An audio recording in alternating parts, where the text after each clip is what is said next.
Hello, music fans. You're watching Death by Unicorn, where we talk about metal, rock, and prog music. And this is New Music's Alive in 2025. I know we're already like halfway through December 2025, and most people have already put out their year end favorites, but there is actually still new music being released, and I'm going to talk about 6 new albums that came out on December 12th, 2025, and give my quick first impressions of them. And I'll talk about them in my order of preference, starting with Tritop and their album Tritop 120. This is the second album by this Italian band. It's progressive rock with hard rock influences, and this one is a near masterpiece. This band, Tritop, had one of the best debut albums of the decade so far for me with Rise of Cassandra in 2023. That's also a near masterpiece. And this second album from them, I think, is even a tad better than their debut. Great vocals. They remind me of Styx a little bit. And then they have great progressive compositions, fun staccato rhythms, odd time signatures, lots of like mood switch ups between soft and harder sounds. Nothing too hard here. It doesn't go into metal. There's no harsh vocals. It's all very accessible, but a little like not exactly radio stuff. This is still prog, odd time signatures, staccato rhythm, stuff like that. And the album only has 4 tracks, and some of them are very long. The first track, Rebuild Nothing, is just a short opener that's a solo classical guitar piece for 1 minute and 20 seconds. The second track's a 13-minute epic called Master of Drama. Then there's a 10-minute mini epic, Wanderlust, and a massive 23-minute epic at the end of the album called Asymmetrical Reflections of a Restless Heart. And every track on this album by Tritop is just amazing. This album flows so nicely, and I just don't know why they would release an album this good so late in the year after many people have already made their year-end lists of best albums, so they kind of miss out on being included. For me, it likely won't quite crack my top 25, but this is definitely in my top 35 albums of the year, and I listened to probably like 410 or so at this point. So really, really awesome album in the upper echelons of quality by Tritop here. If that sounds good to you, check out Tritop 120 by Tritop.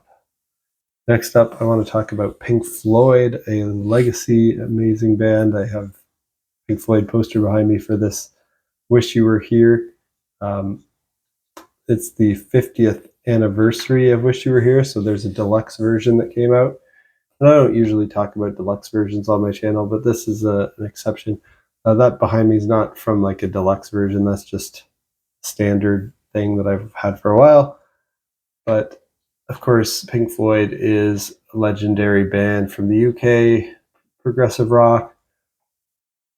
I'm just going to rate this 50th anniversary version of Wish You Were Here on the new material alone that isn't on the original album, not on the original album tracks, because the original album is a full-on masterpiece. But if we just look at the new material here, I'm going to put this in my excellent tier. It's very cool to hear these early demos and alternate versions and live tracks like the Wine Glasses recording that inspired Shine On You Crazy Diamond. You can hear different versions of Wish You Were Here, one with a violin, another one with pedal steel, another one that's the very first take they did that has some different guitar melodies in it for the leads.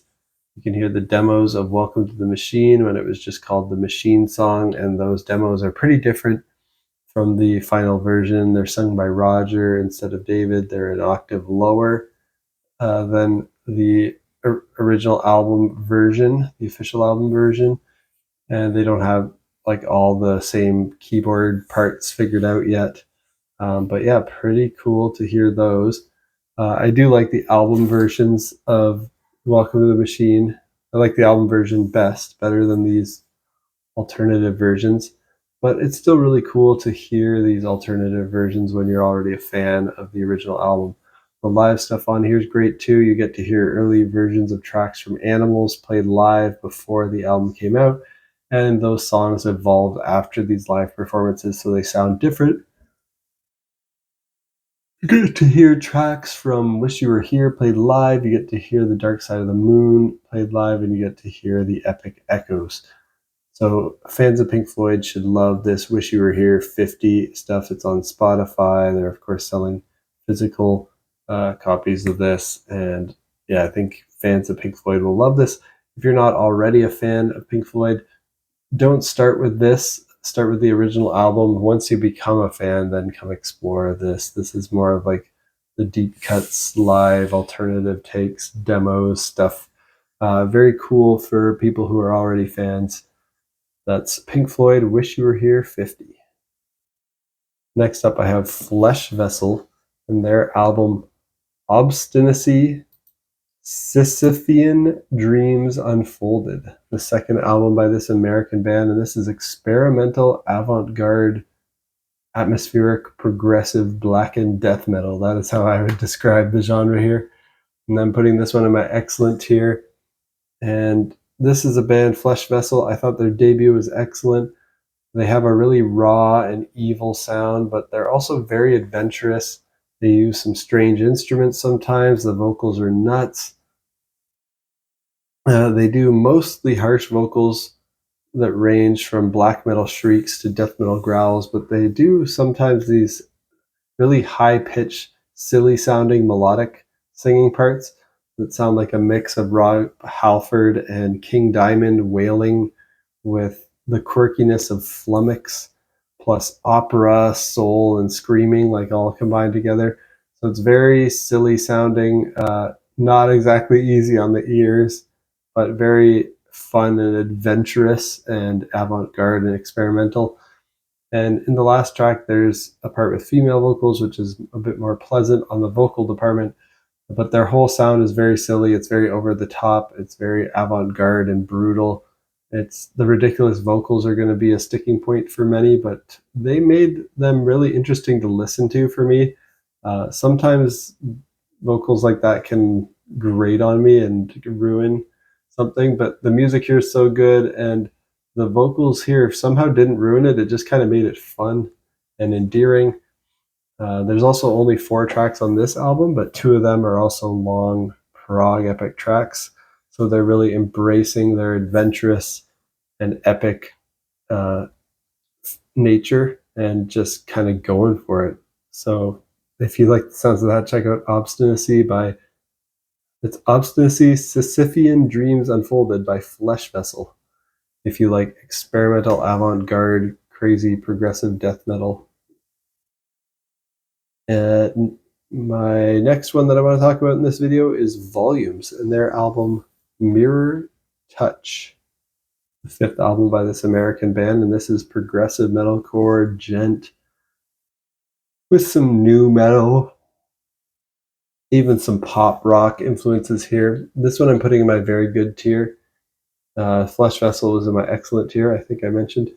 And this one by Volumes is pretty accessible progressive metalcore.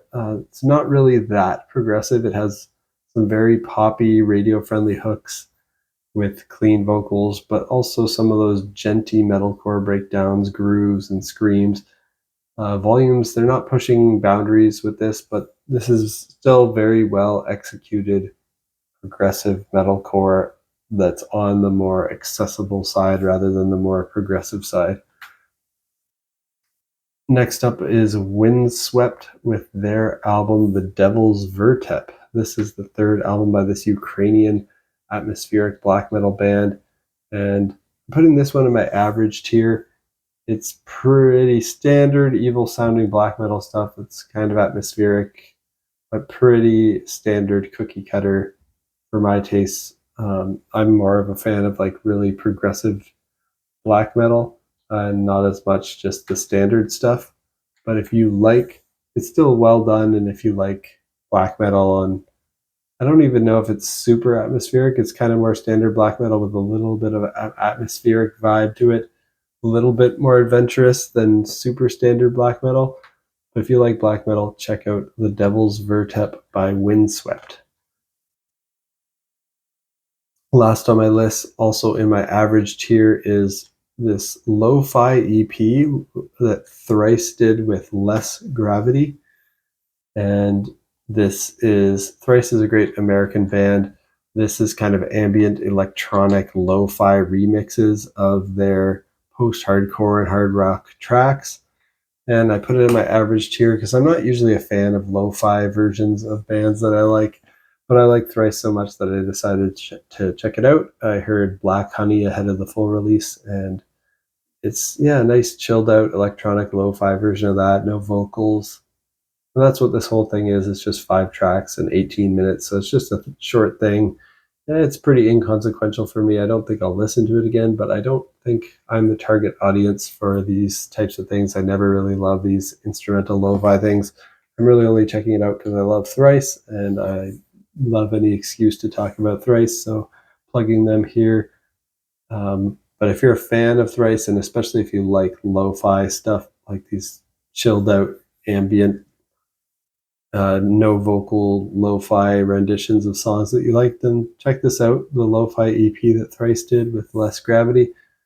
But this is definitely not a place to start for Thrice. Check out other parts of their catalog here, and if you're a fan and you kind of want some music to study to that doesn't have vocals and you get distracted by that and you just need something chill that's not like too instrumental pyrotechnics or anything, it's just kind of ambient, then check this out. That's Thrice with Lo-Fi EP.